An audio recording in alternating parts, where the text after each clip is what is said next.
Hello, welcome to this week's weekly live on a Wednesday already, actually.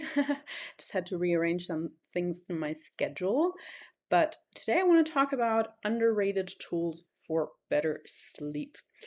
Yes, who am I to talk? I more than anyone struggle with good quality sleep quite often.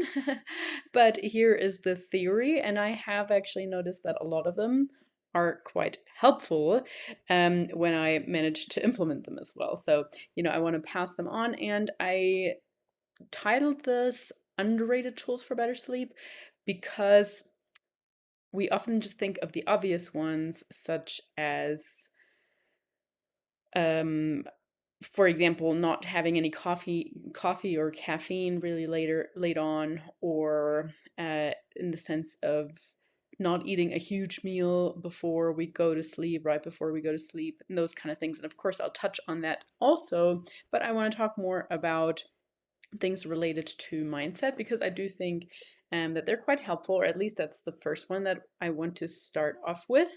Because, at least for me, a mind which won't shut up, a rattling mind, a mind that goes through like literally everything, is one of the main things why I have struggled not just going to sleep in the past. Actually, that's not a big issue for me at all. It's more the waking up again, especially at like 3, 4 a.m. and then um, thinking about like literally everything from, oh, I need to pay this bill, and oh, I wonder what that person is up to, and maybe I should. So, really, really kind of annoying. And even though it doesn't seem like very logical, but actually, sorry, this my kind of camera thingy is a little bit in the way. I'm gonna see if I can adjust that. So I apologize. Let me get out of this presentation so I can adjust it. Here we go. Hopefully a little bit better. In any case, brain dumping I have found to be rather helpful. So, what do I mean by that? Brain dumping, essentially just emptying whatever is on my mind onto a piece of paper before I go to sleep. It doesn't necessarily have to be right before sleep. That's not what works for my practice, actually. For me, it's rather as I finish work or as I start my wind down process. So most of the time, I do a meditation after my dinner, like 20 minutes or something like that. Or sometimes I go for another evening walk, and then while I'm on the evening walk, even either just like contemplating things and thinking about, okay, what went well today? What do I think I should have improved on? What's coming up tomorrow?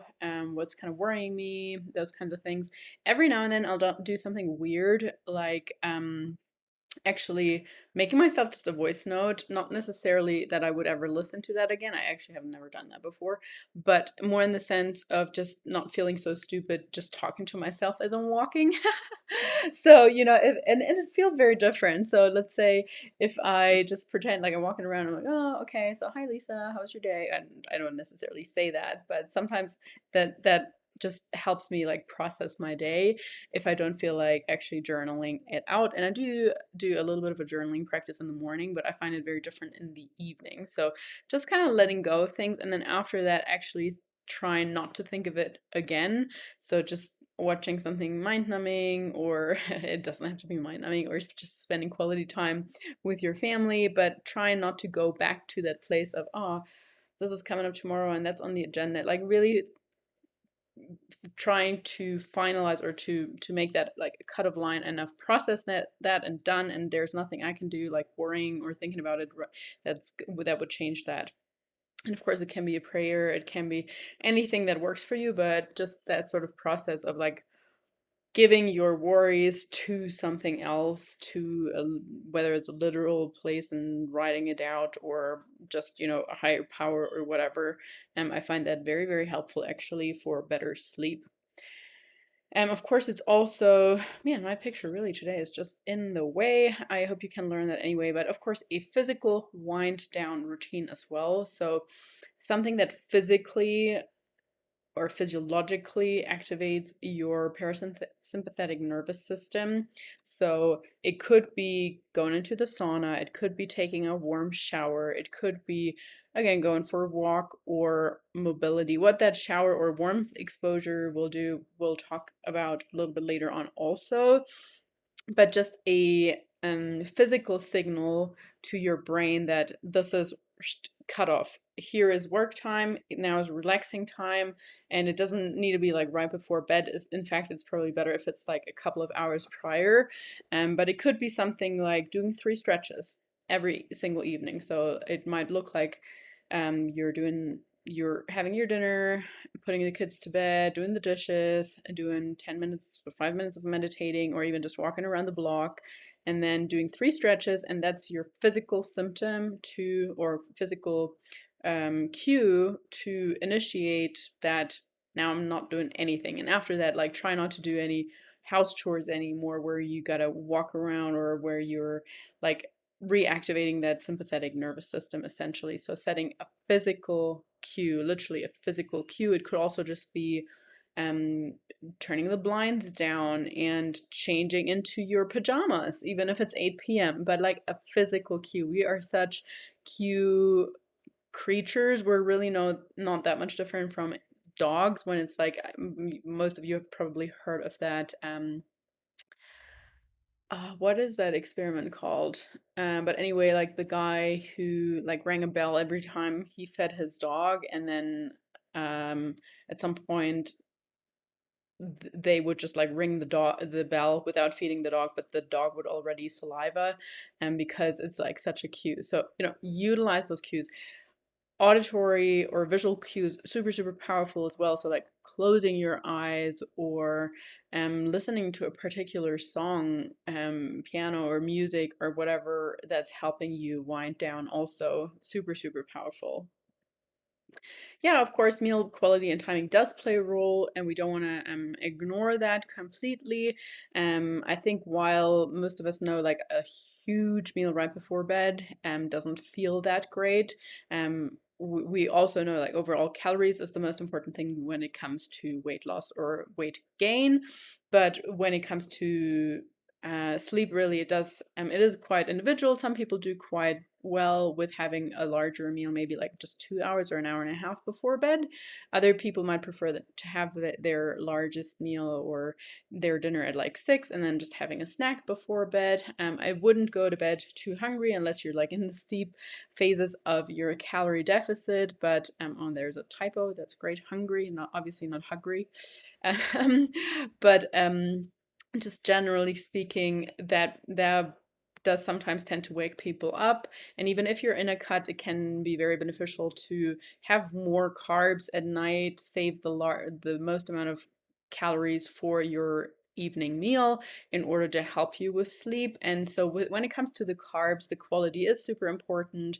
We don't want to have any like super sugary stuff, which can spike our insulin throughout the night and actually make us wake up more often. So still, things like rice are amazing, easily digested, sweet potatoes, regular potatoes, some fruit, some specific things like kiwi fruit, turkey breast, chamomile tea, salmon, walnuts, almonds, and so on. They do actually have like compounds in them that are supposed to help us drift off to sleep even better and stay asleep as well. We don't want to have too many fats in this meal, but also at the same time, it shouldn't just completely be carbs and protein. Otherwise, you're going to get hungry pretty quickly and it's just digested super, super fast. So, easily digested, but with a little bit of fats, not too much fiber in this meal. We don't want to have too much raw stuff in this meal also, like definitely no raw broccoli even, like large amounts of salad, so like romaine and raw vegetables and so on might be difficult at that time also. So lower fiber in this meal, keep your higher fiber for your lunchtime or afternoon as well. Of course, you can have some fiber in there just to slow digestion also, but nothing that bloats you or tends to take a little while longer to digest. Now, I already touched on light exposure, but there's really just more and more information coming to light that we want to dim as much light as possible from the time onwards that we want to like initiate our wind down routine. So like at the very latest from like 7 p.m. you want to have light or very dim lighting, also warm colors, so like yellow lights as opposed to white. Definitely no bright overhead lights. It also plays a role whether your light comes from overhead or from the side. So if you have the possibility to adjust, A, dim the light, B, make sure it's like a warm light, C that it's more like from the side, like a little nightstand lamp or even candles. Those kind of things way better.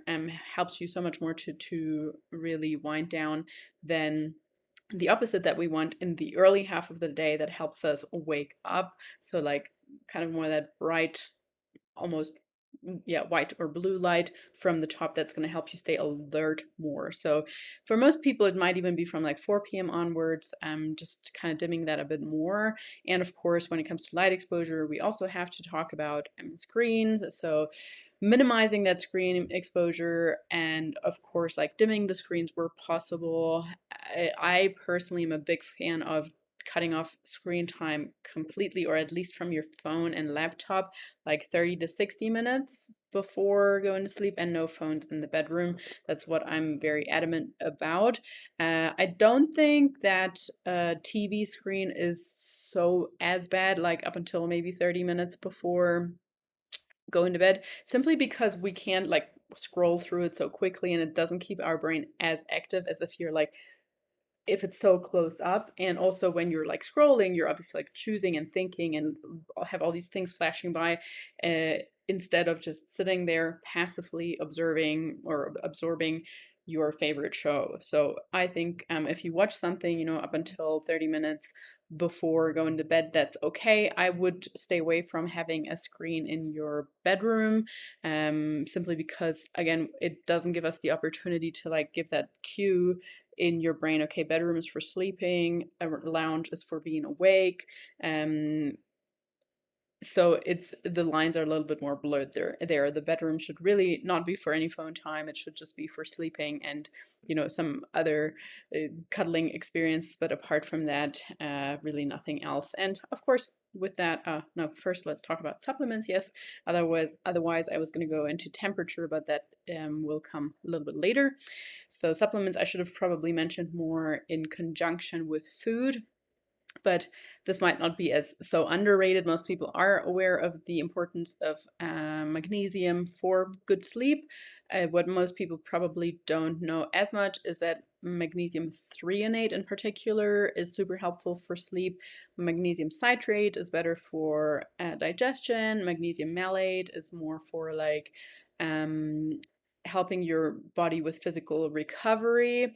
So sometimes a blend can be great of various magnesia, I think is the plural then. Or you might think about taking a little bit of magnesium malate, for example, after your training, and threonate before going to bed. Sometimes it is helpful with zinc. Zinc simply helps our body with stress management overall, so you might find that in conjunction. I'm not a big fan of those. Excuse me. What are the combination supplements called? Is it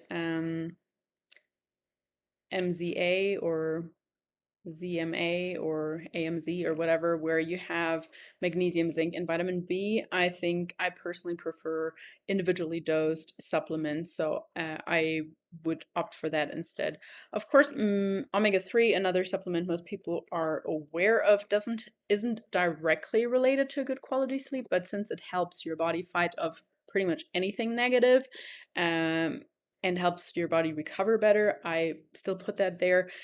It's just a very powerful way to fight inflammation, and talking about fighting stuff off. NAC is just a another anti-inflammatory natural supplement which you can also try.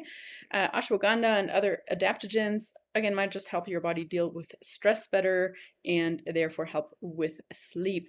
Here I do want to mention melatonin, because melatonin is often first mentioned when it comes to like tools for better sleep. And I think melatonin can be helpful when you're traveling across time zones to like help you adjust quicker. But I used to take melatonin regularly without actually feeling too much of a benefit of it, to be entirely honest.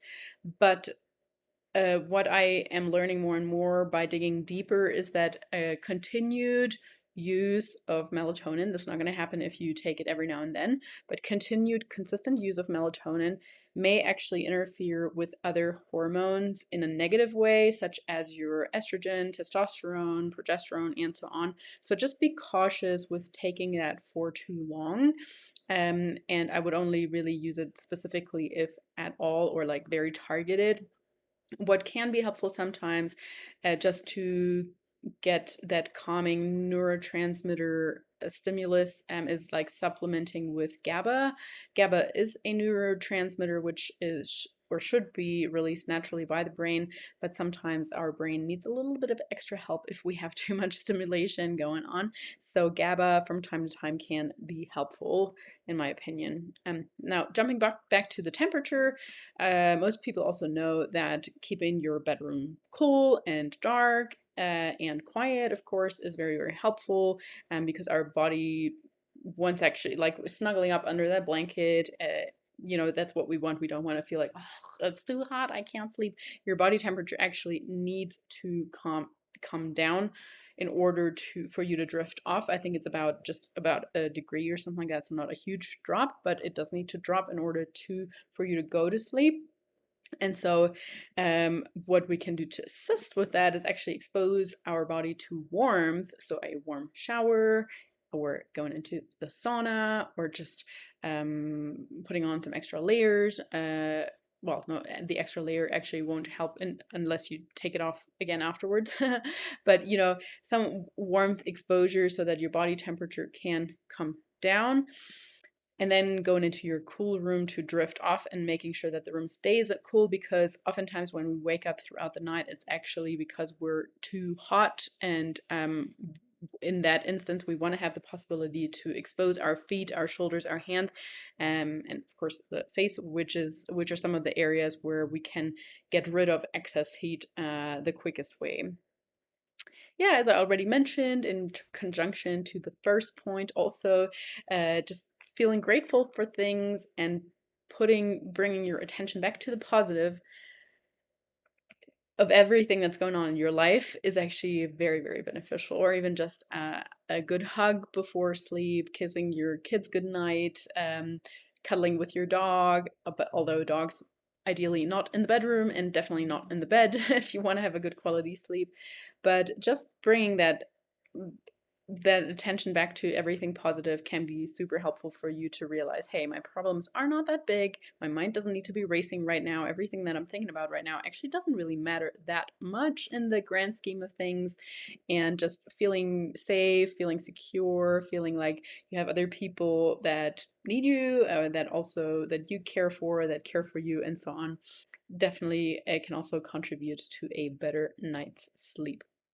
So I hope that you found that helpful overall. If you have any questions, queries, feedback in regards to that, as always, I'd love to hear. I hope you have a wonderful rest of your Wednesday, wonderful rest of your week, and I shall talk to you soon.